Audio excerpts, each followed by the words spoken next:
Welcome back. You're watching WION World is One. I'm Samiksha Srivastava. This is Speed News. Let's get started.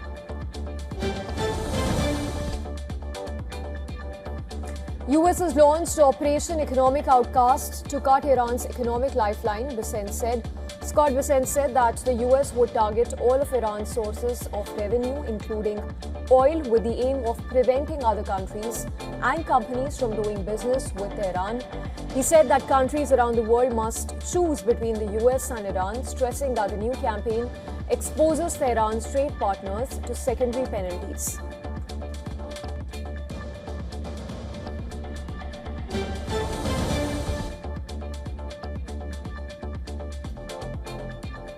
Israeli Prime Minister told Israel Channel 14 television that Iran had attempted to assassinate one of his sons. He said that without security around his son, the attempt would have succeeded. However, Netanyahu did not disclose which son, where the attempt happened, what the attempt was, and how it was thwarted.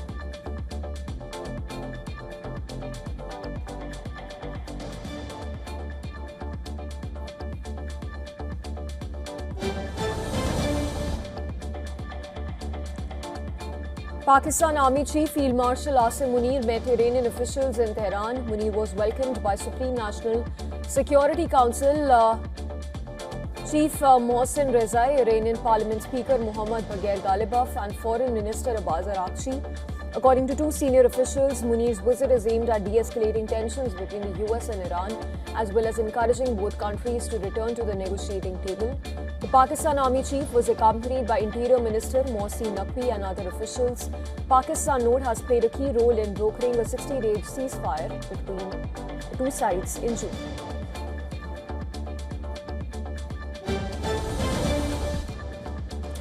Iran-backed Houthi rebels released a statement claiming responsibility for an attack on a crude oil tanker off Saudi Arabia.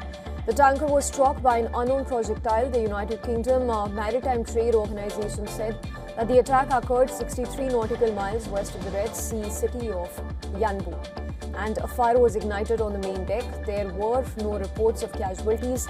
Iran-backed Houthi rebels in Yemen have attacked Saudi tankers in recent weeks. The group's military spokesperson said that the attack was direct and precise.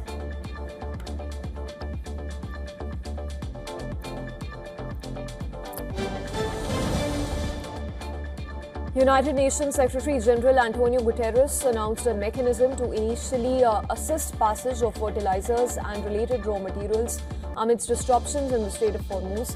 Guterres also told reporters in New York about UN's initiative to assist with the passage of fertilizers, related raw materials, while upholding navigational rights and freedoms, and further outlined efforts to establish a task force to address the humanitarian crisis triggered by the Strait of Hormuz crisis.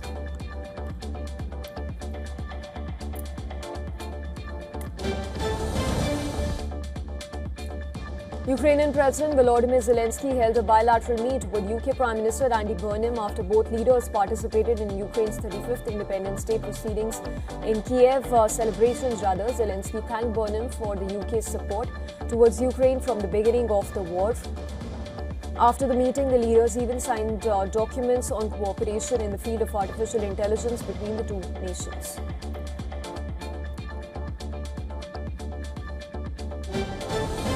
UK Prime Minister Andy Burnham said that the UK would help Ukraine produce its own long-range missiles by sharing classified technical information about UK-made components. Burnham, who was in Kiev alongside other international leaders for Ukraine's Independence Day, said he has approved the request to share Storm Shadow technology. The British and French defence industry has pledged support to Ukraine. UK's Storm Shadow is air-launched precision missile with a range of more than 250 kilometers.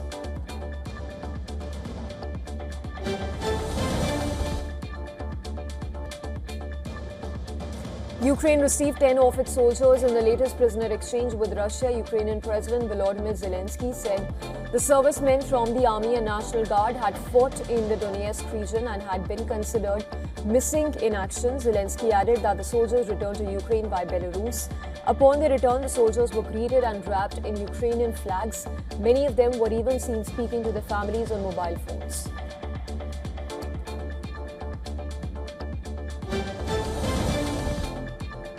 The Eiffel Tower in Paris was lit up in the colors of the Ukrainian flag to celebrate the country's 35th Independence Day. Earlier, European leaders joined Ukrainian president in Kiev to celebrate and boost its long-range missile program as Russia pressed on with its 4-year-long invasion of the country.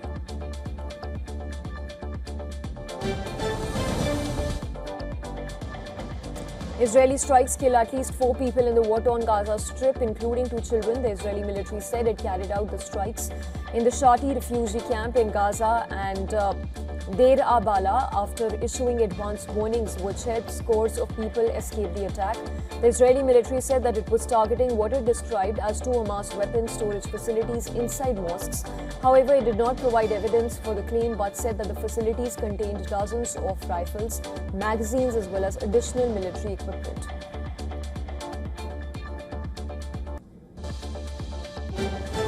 Canadian Prime Minister said on Monday that there has been progress with the US in recent weeks, but that Canada could not accept the deal. Speaking at the port of Quebec, Mark Carney said that despite the 2 sides making progress in recent weeks, the momentum reversed and the deal was not finalized. Each side blamed the other for the collapse of negotiations in Washington late Friday, leading the US to impose 50% tariffs on $20 billion worth of Canadian goods. Canada note has also set September 8th as the start of its retaliatory penalties. President Trump's import taxes will hit about 5% of what Canada ships to the United States every year, ranging from hockey sticks to tongue depressors.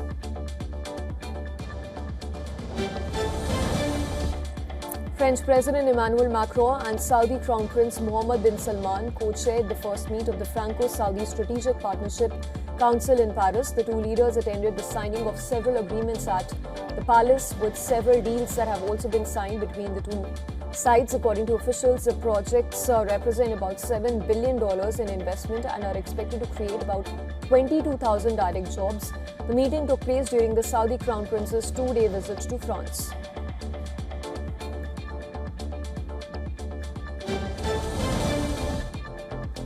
Kazakhstan's pro-government Adilet party won a landslide victory in parliamentary elections.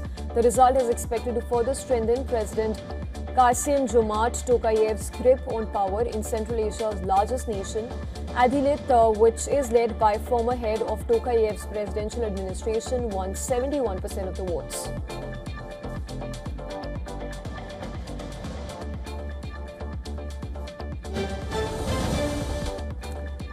Paraguayan doctors started a 5-day national strike to demand better working conditions, pay adjustments and more medical supplies amid a worsening health crisis in the South American country. 7 out of 10 people rely on public health care. A wave of white coats, Paraguayan flags as well as banners filled the streets as thousands of healthcare professionals from across the country gathered outside the capital cathedral. From the cathedral, protesters marched to the Ministry of Health and then to the Ministry of Economy.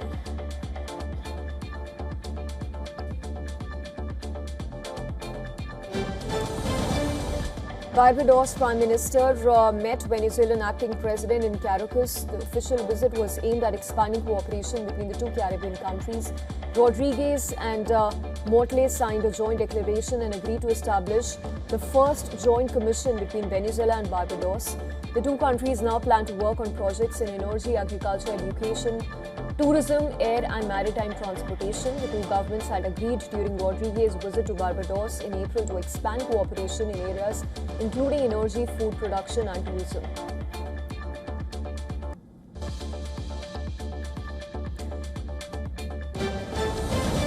Aam Aadmi Party National Convener Arvind Kejriwal launched a scathing attack on the union government over its E20 fuel policy.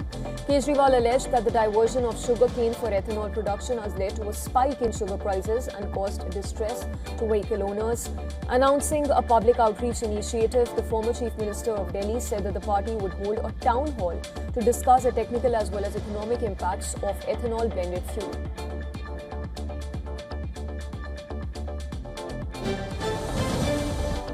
In Gujarat, at least 27 children fell ill at a government school in Kota district shortly after allegedly eating the midday meal served at the school. The students, as per reports, complained of headaches, dizziness and vomiting after consuming the food. Several of them were taken to medical college for treatment, while authorities sent a medical team to the school to assess the situation.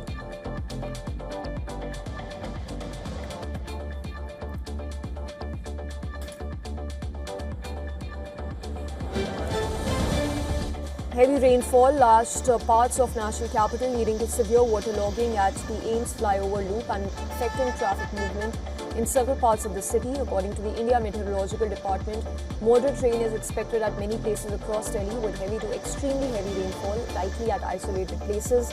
Thunderstorms accompanied by lightning and gusty winds are also likely over the national capital.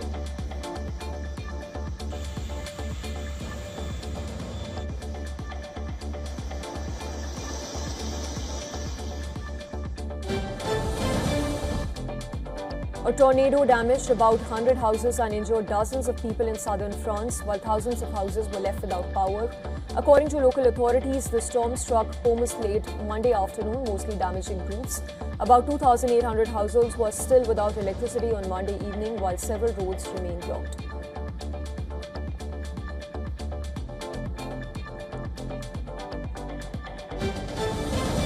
European Climate Service Copernicus has announced that the world's oceans simmered to their hottest temperatures on record over the weekend and are likely to warm even further in the next few months.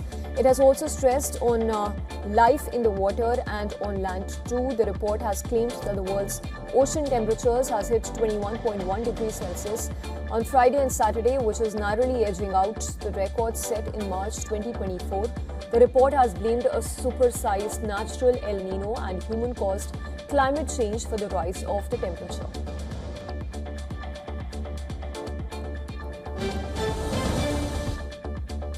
The Trump administration is tightening U.S. visa rules on multiple fronts. U.S. Department of Homeland Security has proposed raising the H-1B visa fee to $103,265, a move likely to significantly increase hiring costs for foreign professionals, with Indians potentially among the hardest hit. Separately, the U.S. even plans to revoke the B1, B2 business and tourism visas of up to 200,000 foreigners who have applied for or are seeking asylum, potentially the largest mass visa revocation in U.S. history. Together, the move signals the broader U.S. immigration crackdown.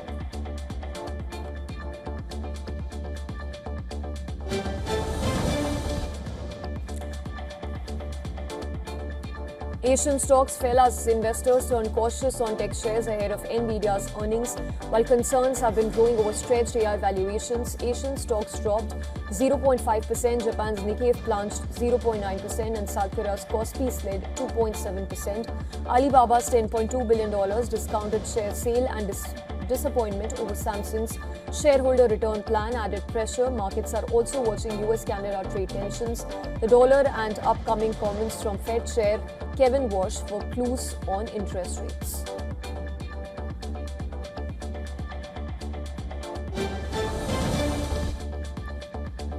Oil prices steadied after falling more than 2% as investors judged the impact of expanded US sanctions on Iran. Brent slipped to around $92 a barrel, while US crude edged higher nearly $85. Markets saw the sanctions as less threatening to immediate physical supply than military escalation, thereby reducing the risk premium. However, risks remain. An oil tanker was struck near Oman. With this, as Iran continues to threaten shipping through the Strait of Hormuz, and US strategic crude reserves have fallen to their lowest level since 1982.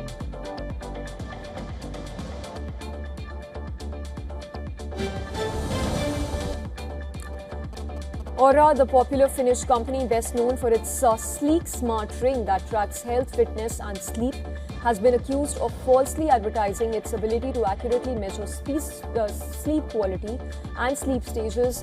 The proposed lawsuit filed last week by Clarkson Law Firm in San Francisco alleges that Aura marketed its ring as built for accuracy and capable of providing unparalleled accuracy in tracking sleep stages, wake, light, deep, and this, according to the sleep lawsuit, which says that the sleep tracking claims made by the company are inaccurate because the ring's hardware is not capable of accurately identifying sleep stages, which require equipment such as scalp electrodes and eye sensors used in clinical polysomnography.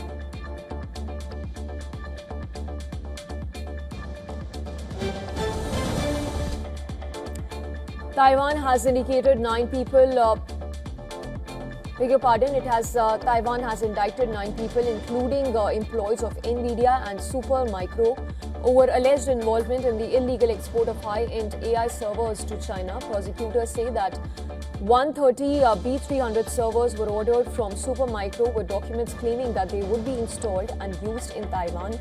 However, 74 of those servers were eventually exported to Chinese customers, with some shipments sent directly and others routed by Indonesia, Japan and Hong Kong. Taiwan prosecutors say that the defendants used false end-user documents and were aware of strict export controls.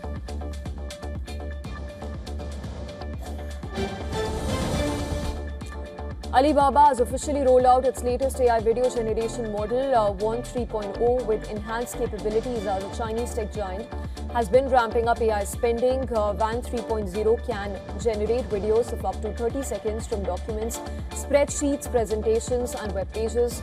According to Alibaba Cloud, the model has already been used in short dramas and film production, advertising, marketing, tourism promotion and even music video creation since its public beta launch on August 6th.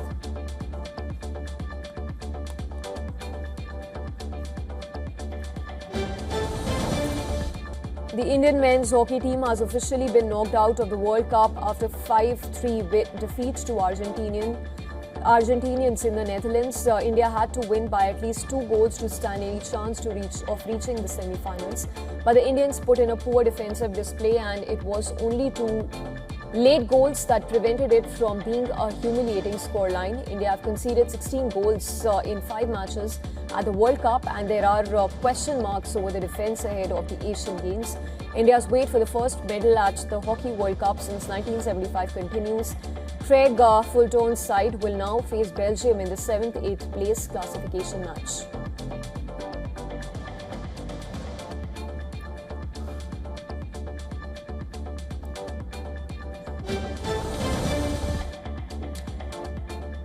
India batter Yashasvi Jaiswal and Sri Lanka fast bowler Asitha Fernando have both been sanctioned by the ICC.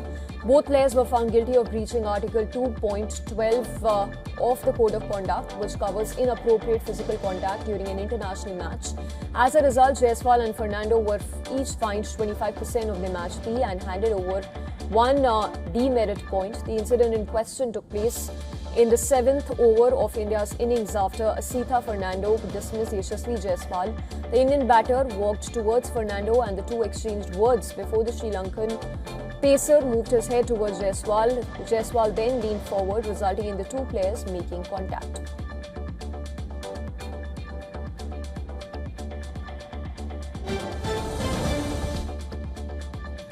Kit Harington is set to step into the wizarding world of Season 2 of HBO's Harry Potter series, taking over the role of charmingly boastful defense against the dark arts professor.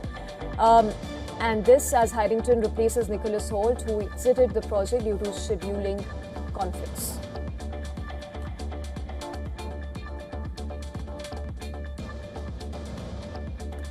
Orlando Bloom will receive the prestigious Filming Italy Award at the 83rd Venice International Film Festival.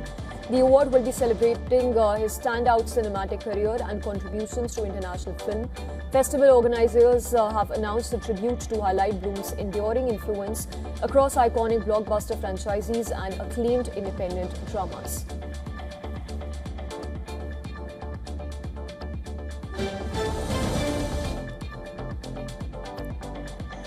Puerto Rican superstar Bad Bunny performed before a packed crowd in San Juan.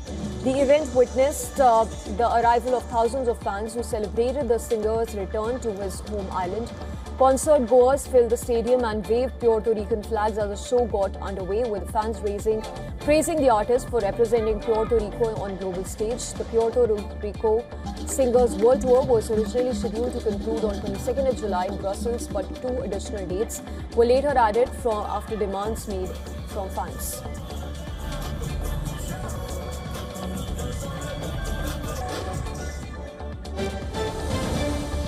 K-pop group NCT 127 released its 7th full-length album Blingy to mark the band's 10th debut anniversary. The band's new album Blingy contains 9 tracks, including the title track of the same name, a hip-hop song blending distorted synth sounds, as well as pre-release track Pinata, which they performed at America's Got Talent earlier this month. NCT 127, which debuted in 2016, has undergone several lineup changes over the years. 2 of the band members, Doyoung and Juwongo, are currently serving mandatory military duty. 이어서 블링이 포즈도 있을까요? 네, 왼쪽에 계신 기자님들을 향해서 시선 부탁드리고요. 좋습니다. 이번에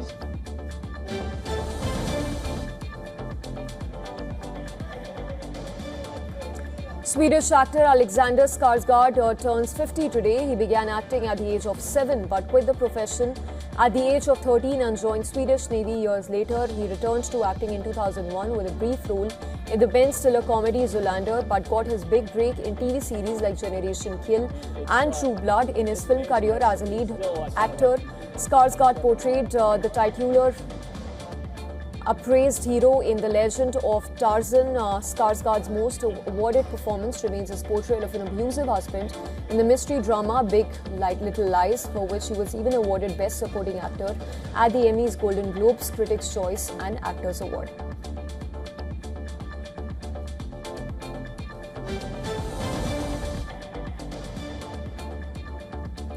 Shelley Fabris, an actor who was a fixture on television for decades from her days as a young teenager on the Donna Reed show through One Day at a Time and Coach, has died. She was 82. She died on Saturday in Los Angeles. Her family said in a statement no cause of death has been stated.